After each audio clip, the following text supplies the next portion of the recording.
विरोधकांकडनं होताना पाहायला मिळत आहेत। महाविकास आघाडीकडनं तिसऱ्या दिवशी सुद्धा जोरदार पद्धतीने आक्रमकता जी आहे ती सत्ताधाऱ्यांवरती होताना या ठिकाणी होताना पाहायला मिळत आहेत आणि विरोधक आमदार जे आहेत या ठिकाणी पायऱ्यांवरती सध्या आंदोलन होताना पाहायला मिळत आहेत।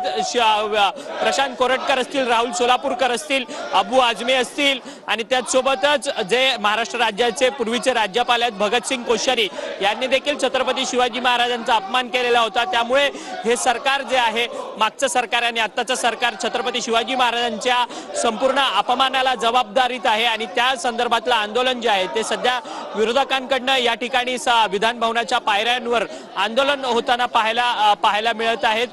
काल खरं तर धनंजय मुंडे यांच्या राजीनाम्यानंतर आज पुन्हा एकदा माणिकराव कोकाटे जे राज्याचे कृषी मंत्री आहेत त्यांच्या राजीनाम्याची मागणी जी आहे ती जोर धरू लागलेली आहे।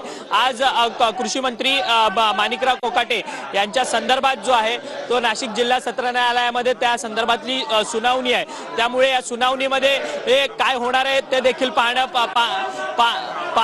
महत्त्वाचं आहे आणि आपण पाहू शकतो की सत्ताधारी मंत्री चंद्रशेखर बावनकुळे या विधिमंडळात जात असताना जितेंद्र आव्हाड यांना त्यांनी